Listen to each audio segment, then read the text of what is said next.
En los años 60, mi abuelo, un hombre de pocas palabras y mirada severa, solía sentarse en su mecedora de madera cada noche después de la cena, con un cigarrillo encendido y un tinto en su mano. Una noche de lluvia torrencial, en la pequeña finca familiar ubicada en lo profundo de las montañas del Tolima, decidió contarme una historia que hasta el día de hoy me persigue. Esto pasó hace muchos años, cuando la violencia entre liberales y conservadores estaba en su punto más alto. Comenzó ajustándose el sombrero. Yo era un joven, apenas con 18 años, y aunque no estaba metido en política, vivía en un mundo donde cada quien debía escoger un bando, así fuera por obligación. En esa época, nadie podía caminar tranquilo por los caminos, y mucho menos de noche, pero la necesidad manda.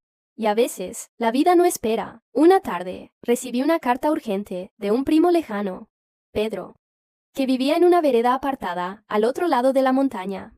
Su esposa estaba a punto de dar a luz, y necesitaban un medicamento, que solo se conseguía en el pueblo. Sin pensarlo dos veces, monté a mi mula, Lucero, y emprendí el camino con un morral cargado de las medicinas y un poco de comida. Mi padre me advirtió que no viajara de noche, pero el tiempo apremiaba, y yo era joven e imprudente. El camino estaba empapado por las lluvias, y apenas si había luna para iluminar el sendero. A medida que avanzaba, los árboles parecían inclinarse hacia mí, sus ramas desnudas extendiéndose como dedos.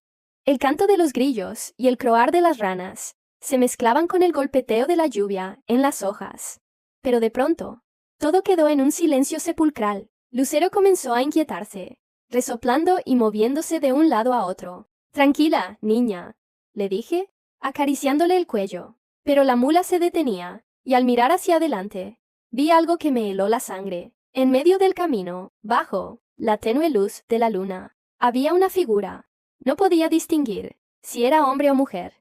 Parecía envuelta en un manto oscuro que flotaba, como si no tocara el suelo. Intenté rodearla, pero cada vez que movía a Lucero hacia un lado, la figura aparecía de nuevo frente a nosotros, sin moverse, sin emitir sonido alguno. Finalmente, me atreví a gritar.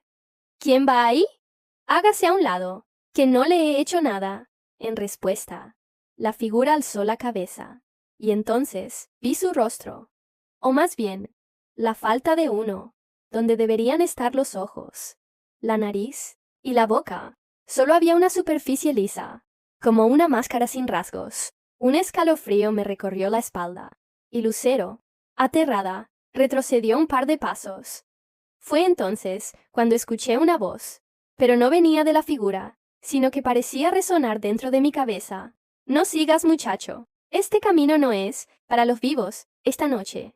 Intenté responder, pero mi garganta estaba seca, y cuando menos lo esperaba, la figura desapareció, como si nunca hubiera estado allí. Pensé en regresar, pero sabía que Pedro necesitaba las medicinas. Reuní todo mi coraje y avancé, pero el verdadero terror estaba por llegar.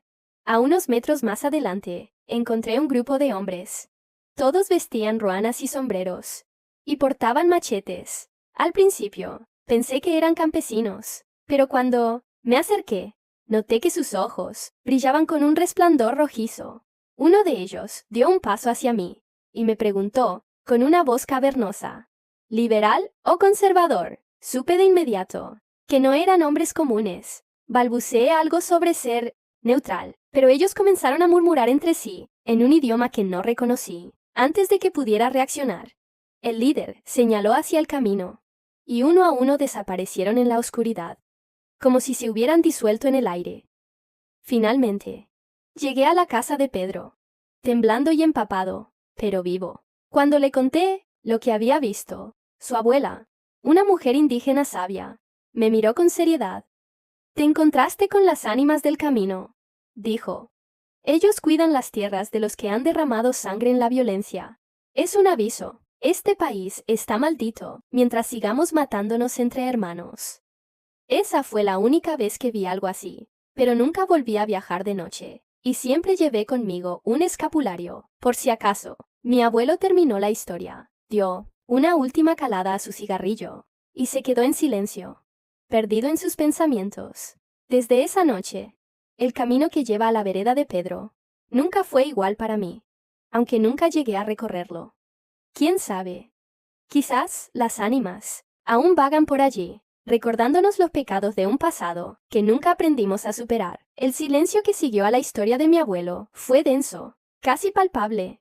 Podía escuchar el crujir de la madera de la vieja casa por el frío de la noche, y el golpeteo de la lluvia en el tejado era como un tambor funerario. Sin embargo, algo en su mirada me decía que aún no había terminado. Esa no fue la última vez que las ánimas me dieron un aviso, dijo, acomodándose en la mecedora.